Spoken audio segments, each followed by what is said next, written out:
In the heart of Banana Creek, Lagos's most opulent enclave, an air of silent tension hung beneath the sparkle of a chandelier that shimmered like rainfall made of stars. On a velvet bed of royal blue, Celeste lounged with a bored elegance, swiping aimlessly through her gold-trimmed smartphone. Across from her, near a towering floor-to-ceiling window, Everett Dalton, her husband of 3 years, sipped aged whiskey from a crystal tumbler. The silk sheets glistened in the warm hue of the lamp beside her, casting elongated shadows on the marble floor. Outside, the lagoon gleamed under the moonlight while soft Afro jazz played from a speaker hidden behind imported art. Everett was the only son of Sir Reginald Dalton, Nigeria's real estate patriarch, a man whose name opened bank vaults and closed million-dollar deals. Everett himself was a celebrated structural engineer, his name etched in skyscrapers across Victoria Island and Abuja. Celeste, once the ambitious daughter of a struggling Belogan market trader, now ran a luxury boutique in Lekki, the kind that offered champagne while you shopped. Of course, the boutique and the lifestyle were all thanks to Everett's connections and, more precisely, his father's bottomless pocket. That evening, while Celeste lay draped in silken leisure, she looked at Everett with eyes that sparkled but not with love.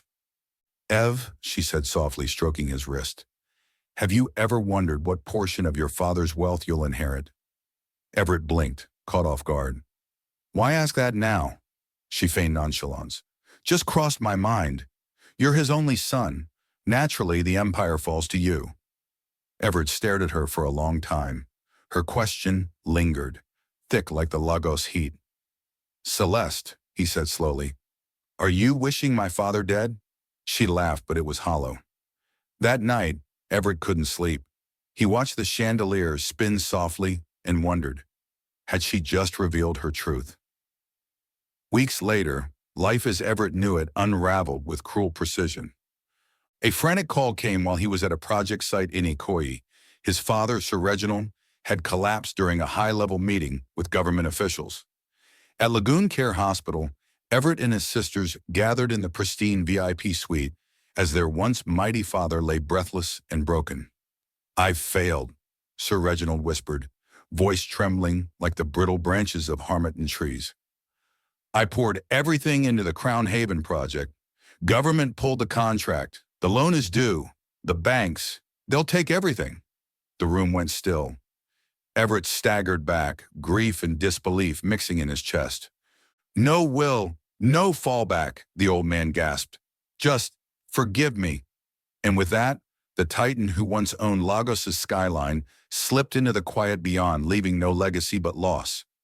After the grand funeral with brass bands and gold caskets, Everett sat in silence in their marble living room. Celeste wore large sunglasses indoors, sipping iced hibiscus tea like nothing had changed. "The estate's gone," Everett said. "Just this house and my salary remain." She slowly removed her shades, her tone ice cold. "So your father died, broke." He looked at her, wounded. "I'm still here. I still earn. She raised a hand, silencing him. "Let's be clear, Everett. I have a business. I don't owe you rescue. Don't lean on me. I didn't sign up to be anyone's anchor." Everett's breath caught. That night, as the sea breeze whistled through the corridors, he realized the truth. Celeste had never loved him, just the weight of his surname. A week after the world collapsed, Everett moved like a ghost through their gilded mansion. The scent of old perfume still floated in the hallway, but the warmth had died. Celeste remained unchanged, still hosting champagne brunches with Lekki's high-end housewives, still captioning her Instagram photos with lines like, "Queen moves only." Everett watched silently as her boutique thrived on investments he made, sacrifices he now regretted. Then came the Monday that shattered what little remained. Dressed in a rumpled shirt, Everett came home unusually early. Celeste, lounging by the pool in a floral robe and Fendi shades, glanced lazily at him. "Babe," he said quietly, "I lost my job." She paused, lifting her sunglasses. "Come again?" "Laid off, no warning. They're downsizing," he said, voice brittle. Celeste scoffed. "So now, no income?" He nodded. "And I'm supposed to do what with that?" Feed you? She stood, robe flowing like a queen's cape. I married into legacy, Everett, not lack. He stared at her, searching for the girl he once loved. You're abandoning our marriage? She turned at the doorway, a smirk playing at her lips. What marriage? We had a deal, and now that the gold's gone, so am I. She packed that very night, under the same chandelier that once sparkled over whispered dreams. Celeste wheeled out her designer luggage, slid into her white Mercedes, and drove off into the Lagos night without a backward glance. 2 weeks passed. The mansion on Golden Palm Crescent grew quieter than a mausoleum. Every room reminded Everett of the life he thought he had built. The silk sheets no longer smelled of Celeste's lavender perfume, and the pool water had begun to dull without her constant presence. But it wasn't her absence that haunted him. It was her last words. We had a deal, and now that the gold's gone, so am I. Everett didn't tell anyone, not his sisters, not his friends. In the world of Lagos high society, weakness was blood in shark-filled waters. He disappeared from social circles, took long walks on Lekki Beach, and wrestled with guilt and rage. Still, he wasn't idle. Quietly, he started consulting again remotely, this time for an international firm based in Sweden. His mind was sharp, his reputation intact, and though his pockets were lighter, his dignity was untouched. Then, on a warm Saturday morning, just as he stepped out of his old G-Wagon to pick up files from a courier, a knock came at the gate. His security man buzzed her in, and there she was, Celeste, draped in a shimmering lace gown, a gold Hermes clutch in one hand, red-soled heels glinting in the sun. Relax, she said with a smug smile. I didn't come to beg. She pulled out a glossy card and extended it. I'm getting married next weekend. Thought I'd be generous and invite you. Everett took the invitation slowly, blinking. To who? Victor Okonjo, she answered with pride. Oil money, real legacy. Not the broke dreams you offered. And just like that, she turned on her heel and strolled back into her Range Rover, the invitation still burning in Everett's hand. Curiosity, or perhaps dignity, pushed Everett to attend. He arrived in a tailored black agbada, sunglasses shielding his thoughts. The venue in Victoria Island was a garden of extravagance. Imported flowers, violinists flown in from Ghana, champagne towers stacked to the sky. The guests sparkled with money and titles. Everett sat quietly at the back, unnoticed among the dazzle. Then he overheard them, a group of elite women chatting nearby. You know Celeste dumped her ex when his dad went broke? One giggled. She's the gold digger of the decade, another replied. Everett closed his eyes and exhaled. Suddenly, a man in regal white agbada approached him. You look like Reginald Dalton, he said with a warm smile. I'm Chief Olena Okonjo. Your father changed my life, sent me abroad to study. I owe him everything. Everett blinked in disbelief. The man continued. I promised him I'd repay his kindness. I've saved for years. That money belongs to you now. Before Everett could respond, a heavy thought struck. Are you Victor's father? Chief Okonjo nodded. Yes, this is my son's wedding. Everett's stomach sank. And I am the bride's ex-husband. Silence fell between them. The music in the background seemed to pause. Chief Okonjo's eyes darkened, realization dawning. Without another word, he turned and summoned his wife and son. In a private room, Everett told them everything. Victor's face turned pale. You lied to me? He hissed at Celeste. She stammered. It wasn't relevant. You married and dumped a man because he lost wealth. Only to chase mine? Chief Okonjo's voice was cold. Victor, cancel this now. And within minutes, a booming announcement stunned the crowd. Due to unforeseen circumstances, this wedding has been canceled. Gasps echoed like thunder across the garden. Guests murmured, turned, and pulled out phones to capture what would become the juiciest scandal of Lagos social media for weeks. Celeste stood frozen beneath the golden arch meant for her vows, her makeup smudging as her world disintegrated in front of her. The violinist stopped playing. Even the flowers seemed to wilt in shame. Victor and his parents left without another word. The band packed up. The waiters started clearing untouched hors d'oeuvres. Celeste, dressed in what was supposed to be her gown of glory, now looked like a statue abandoned in the rain. Everett didn't stay for the fallout. He tucked the unused invitation in his pocket and quietly walked away, his shoulders straighter than they had been in months. The days that followed were cruel. The canceled wedding made headlines across every gossip blog in Lagos. From Banana Creek to begging boutique boss dumped at the altar, screamed one title. Celeste's boutique saw a sharp drop in sales. Suppliers pulled out. Staff resigned.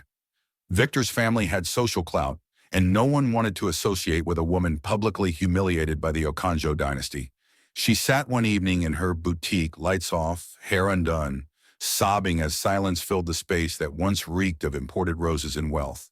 Her life built on vanity and gold had cracked at its core. Meanwhile, Everett was rising again, this time from the roots. Chief Okonjo kept his word. He transferred 120 million naira, accumulated over 2 decades in a special savings account, meant to repay Sir Reginald. But he offered more, a partnership. "Your father built people, not buildings alone," he said. "Let's build something together."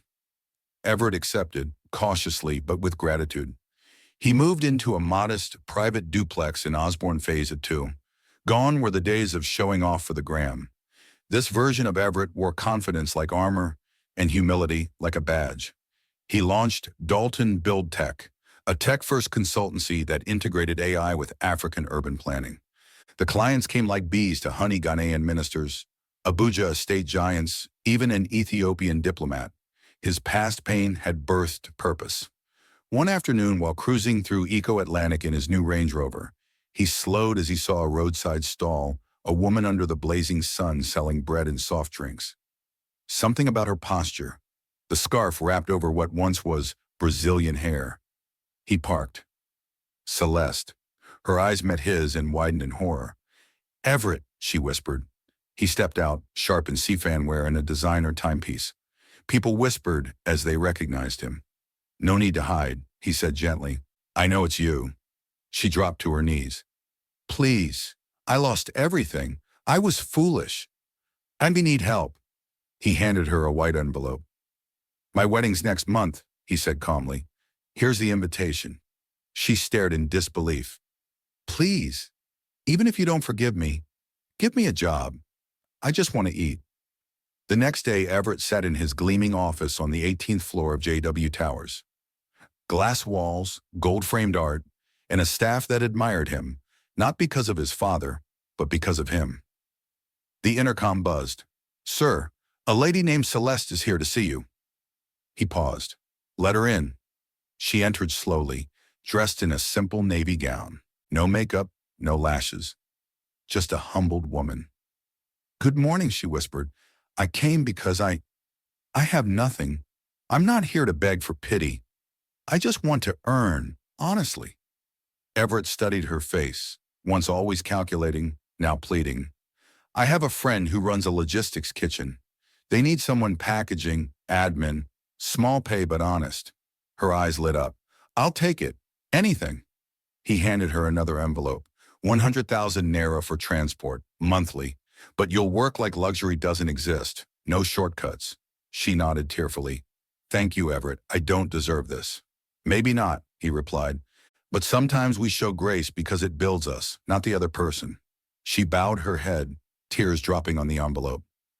As she left, he looked out the window and whispered to himself, "She tried to bury me, but she planted me instead." The sun blazed over a pristine private beach in Eco-Atlantic. Guests arrived in black G-Wagons and silver Rolls-Royces. White tents shimmered, violins sang, and photographers danced between flashes. It wasn't just a wedding, it was a statement. Everett Dalton was marrying Adelaide, a Harvard-trained economist and daughter of Nigeria's former ambassador to the UN. Everett stood at the altar in a silver-embroidered white egbada, calm, fulfilled. Adelaide walked down the aisle in a stunning emerald gown, elegance woven into every step. "I vow to love your soul, not your bank account," she whispered, "to protect your peace and choose you always." Everett's voice trembled as he replied, "I promise to be your home, in riches or lack." Behind the trees, hidden from the crowd, Celeste stood barefoot in the sand, watching through tear-filled eyes. She didn't come to disrupt. She came to mourn, not Everett's love, but the woman she used to be. The applause rang like church bells as the couple was declared husband and wife. Fireworks burst above. Everett spotted Celeste in the distance. He didn't call her back. He simply whispered, "May you heal and never forget." Later that night, during the reception lit by chandeliers suspended over the ocean, Everett took the mic. "Today isn't just a new chapter," he said. "It's proof that pain can refine you if you let it." The crowd erupted in applause. Ministers toasted, dancers danced. Adelaide kissed him beneath the starlight. Meanwhile, Celeste sat by the road near the beach, her once sparkling heels in her hand, tears washing off years of pretense. All she had chased was gold, but gold never hugged you at night. Gold never stayed when banks called. Love, real love, had slipped through her hands and now danced barefoot on a beach without her. The next morning, Everett walked into his office hand in hand with Adelaide. His past no longer haunted him. His scars were his signature now. Celeste found work at the logistics company, humble, tired, but growing. The city moved on, but the story remained. A reminder whispered across Lagos in salons, brunches, and car rides.